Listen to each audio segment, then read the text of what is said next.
राजधानी रांची के इस वक्त डीसी कार्यालय में हूं और आप पहले विजुअल के माध्यम से दिखाना चाहूँगा कि डीसी कार्यालय पर पहुंचे हैं लोग काफ़ी मात्रा में, क्योंकि सभी को है ज़मीन के मामले को लेकर पहुंचे हैं। यहाँ पर कोई न कोई जमीन भूमि माफिया के द्वारा जो है ज़मीन मालिक को लूटने का काम किया है, कोई न कोई जो है भूमि माफिया के द्वारा जो है रंगदारी जो है ज़मीन को कब्जाने की कोशिश कर रहे हैं। हमारे साथ कुछ लोग हैं, उनसे जानने की कोशिश करेंगे। क्या कहेंगे?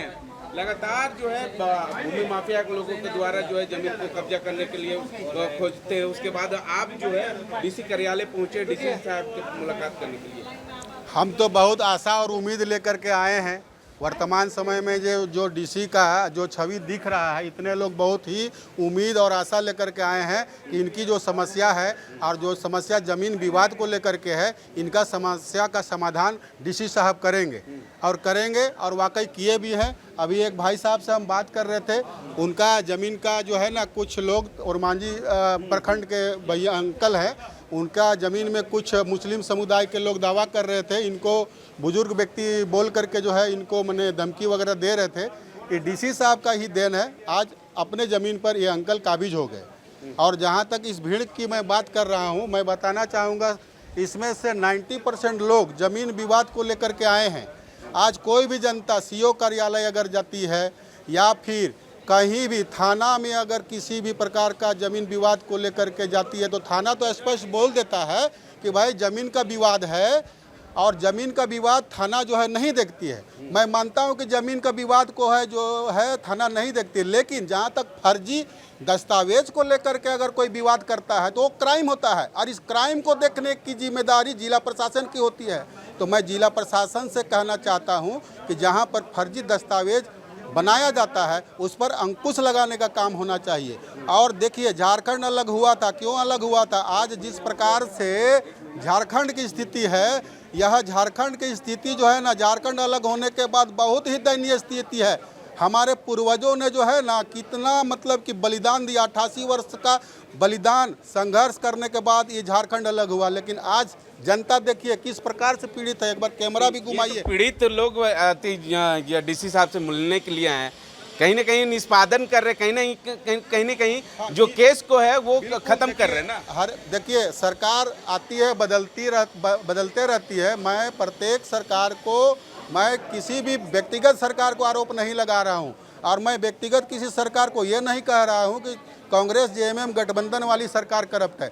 मैं बीजेपी सरकार को भी नहीं कह रहा हूं, लेकिन जनता तो यही है, जनता तो यही है, अपनी दुखड़ा और पीड़ा लेकर के आई है।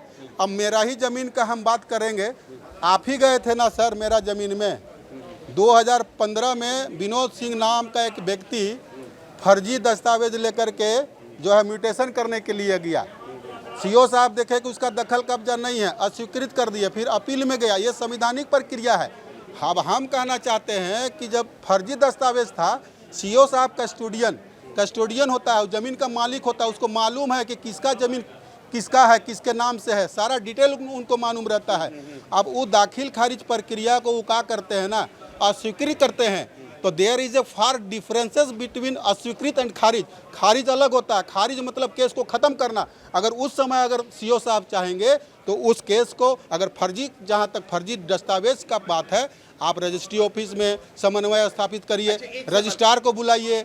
आप रजिस्ट्रार के पास आप अपना दस्तावेज है उसका वेरिफिकेशन कर सकते हैं। सारा रिकॉर्ड्स मौजूद है, वॉल्यूम मौजूद है, इंडेक्स मौजूद है। 4 प्रकार से जो है ना रजिस्ट्री ऑफिस में रिकॉर्ड मौजूद रहता है। तो वेरीफाई करके आप जो केस है उसको खारिज कर दीजिए। आप डीसी साहब के पास पहुंचे हैं, कितना उम्मीद से? बहुत उम्मीद है भैया, 400% उम्मीद लेकर के आए हैं।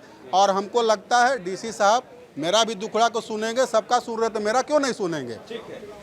कुछ महीना पहले जो है यही डीसी साहब के पास जो है आप गुहार लगाने के लिए पहुंचे थे, और डीसी साहब बड़ी गंभीरता से आपका जो है बातों को सुने थे। उसके बाद तुरंत कार्रवाई करते हुए आपका जो ज़मीन भूमि माफिया के द्वारा जो है लूटने का काम किए थे, और तुरंत कार्रवाई करते हुए आपका ज़मीन वापस किए। क्या कहेंगे? जी, हम तो पहले इसको डीसी साहब को धन्यवाद देना चाहते हैं कि जिस तरह से परेशान गरीब सबका सुनते हैं, सबका सुनिए। और सबका कम कीजिए। मेरा भी कम किया, जैसा उम्मीद नहीं था कि हम लोग तो सोच चुके थे कि मेरा ज़मीन गया, अब हासिल नहीं कर सकेंगे ज़मीन, लेकिन चलिए इनको कृपा हुआ डीसी साहब का कि मेरा ज़मीन वापस हो गया, नहीं तो उम्मीद नहीं था। कितना एकड़ था जमीन? 20 डिसमिल ज़मीन है। हाँ, उसमें गुंडा लोग करीब 10-12 गो गुंडा थे।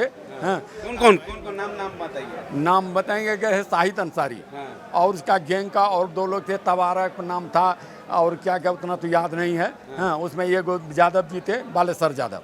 हाँ, तो इन लोग ने ज़बरदस्ती किया और मेरा बोला कि प्लॉट पर आओगे तो गोली मार देंगे, लेकिन चलिए सब अथी करके डीसी साहब हल कर दिए हैं।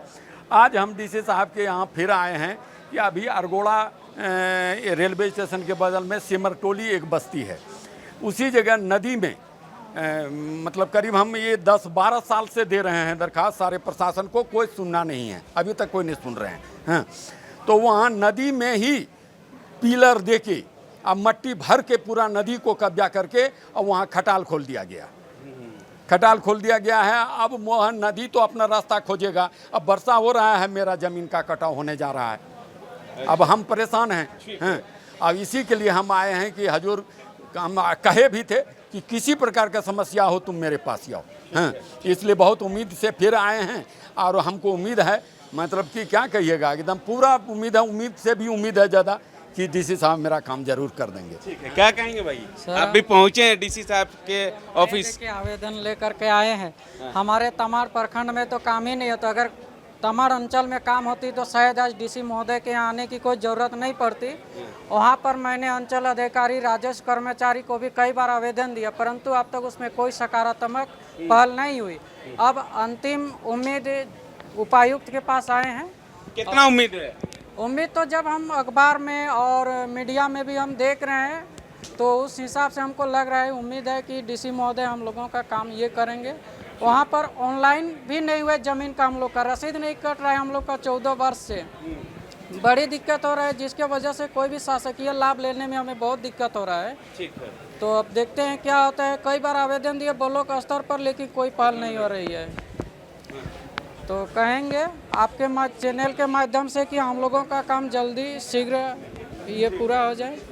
हमारे साथ तो कुछ महिला है, ये डोरंडा थाना क्षेत्र से पहुंची थी डीसी साहब के घर ऑफिस में, और उसके बाद जो है डीसी साहब से लगातार जो है शायद ज़मीन के मामले को लेकर जो है इनके साथ जो है मारपीट भी की गई थी।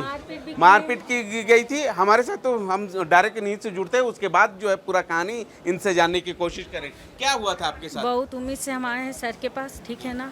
मेरे दुकान छीन लिया गया है और धमकी देता जान से मार देने का। अशरफ का बेटा का नाम है अमन, उसका छोटा बेटा का नाम पता नहीं है, उसका भतीजा है 2, एक विक्की है और एक संजय है, और धमकी देता है। दुकान आकर के तोड़ फोड़ किया, कैमरा तोड़ के ले गया, बहुत सारा पैसा उसा भी छीन लिए, और क्या बोलते हैं मेरे हस्बैंड पे ना ये क्या बोलते हैं झूठा मतलब केस भी कर दिए हैं। और डोरंडा थाना और हटिया थाना हटिया डीएसपी वो मतलब कुछ भी नहीं सुनते, कोई कार्रवाई नहीं करते हैं। सर हम लोग बहुत परेशान हैं। दुकान भी छीन लिया गया, अभी बच्चा लोग को पढ़ाना लिखाना मेरा बंद हो गया है, और ट्यूशन उसन भी नहीं जाने सकते। उधर ही वो लोग का घर है, धमकी देता है जान से मार देंगे। धमकी दे रहा है?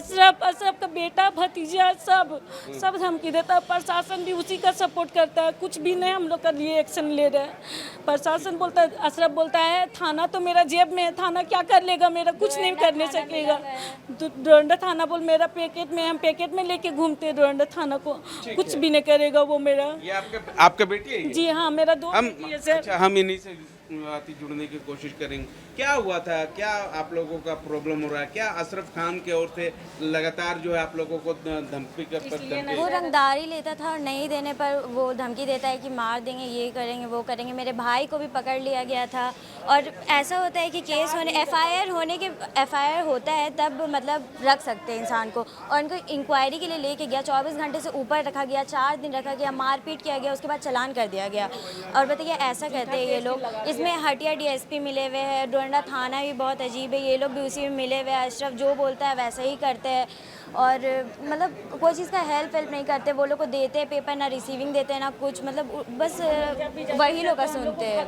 अच्छा, यही को लेकर डीसी साहब से मुलाकात की था? जी हाँ जी, क्या आश्वासन मिला? आश्वासन मिला है हमको डीसी साहब से। बहुत सारा हम बहुत क्या बोलते हैं, सब चीज़ का सबूत भी है। हाँ क्या बोलते हैं, भी देख सकते हैं। देखिए वीडियो तोड़ दिए, छोड़ दो क्या बोलते हैं, बहुत परेशान कर रहा है सर। मेरा दुकान छिल गया, वो सरकारी ज़मीन है ठीक है ना, वहाँ पे सारा दुकान लगाते हैं, अब उसका राइट नहीं बनता है तो भी हम लोग से रंगदारी मांगता है। हर महीना 5,000 मांगते हैं हर महीना। और दुकान अभी मेरा दुकान भी छीन लिए सर। अभी हम लोग का कमाई धमाई भी बंद हो गया है। हालांकि झूठा कर दिया है, मेरा भगना पे केस कर दिया है, उसको जेल भेज दिया झूठा केस करके, और मेरे शोहर पे भी केस कर दिया है और झूठा केस कर दिया है। मेरे शोहर अभी यहाँ पे नहीं है, अभी हम लोग दोनों बाल बच्चे हैं, हम लोग क्या करेंगे, हम लोग 3 माँ बेटी है, क्या करें। जिला प्रशासन लगातार जो आम जन की जो समस्या है उनको जिला स्तरीय यहाँ सुनवाई करते हुए निष्पादन करने के लिए प्रयासरत है। सोमवार को यहाँ होती है और मंगलवार को प्रखंड और अंचल कार्यालय में वहाँ के संबंधित BDO CO जन सुनवाई करते हैं। और अत्यधिक संख्या में शहरी इलाके में जो मामले आते हैं वो ज़मीन से जुड़े हुए मामले हैं। और मैं आम जनता से ये भी अनुरोध करता हूँ कि जब भी ज़मीन का कोई लेन देन करते हैं तो कागज़ों की एक वकीलों से प्रॉपर उसको स्क्रूटिनाइज एक जांच करवाए कि खरीदे कि उनका कागज़ सही है कि नहीं है, कहीं CNT से जुड़ा हुआ तो नहीं है, तो और प्रॉपर उसका म्यूटेशन लगान रसीद है कि नहीं है, उनका पोजीशन, ये सारा देख के लिए तो विवाद भविष्य में कम से कम होने की संभावना रहती है। और हम लोग पूरा प्रयासरत है कि जिला प्रशासन और प्रखंड अंचल में सभी लोग कि जो लोग आ रहे हैं यहाँ समस्याओं को लेकर उनको समाधान करें। तो आम जनता से यही हम लोग अनुरोध करते हैं कि प्रखंड अंचल में जब जाते हैं तो सारा कागज़ के साथ जाके सब कुछ बताएंगे, तो वहाँ निश्चित रूप से वो लोग प्रयासरत है। वहाँ से अगर दिक्कतें आती हैं तो यहाँ जिला में भी आ सकते हैं। हालांकि डीसी साहब ने लगातार जो है आम जनता के बीच जो है रहकर जो ज़मीन के जो कारोबार है या ज़मीन के भूमि माफिया के द्वारा जो है जो ज़मीन के लूटने का काम कर रहे हैं, उन लोगों को साफ साफ निर्देश दिया जा रहा है कि अगर जिनकी ज़मीन है उन लोगों को छीना नहीं जाए, नहीं तो ज़मीन माफियाओं के द्वारा सख्त से सख्त कार्रवाई की जाएगी। अब देखना होगा कि डीसी महोदय की ओर से क्या कुछ भूमि माफिया लोगों के ऊपर कार्रवाई की जाती है या नहीं, ये आने वाला समय ही बताएगा। सहयोगी अरुण के साथ मिरर मीडिया, मुर्शिद, रांची।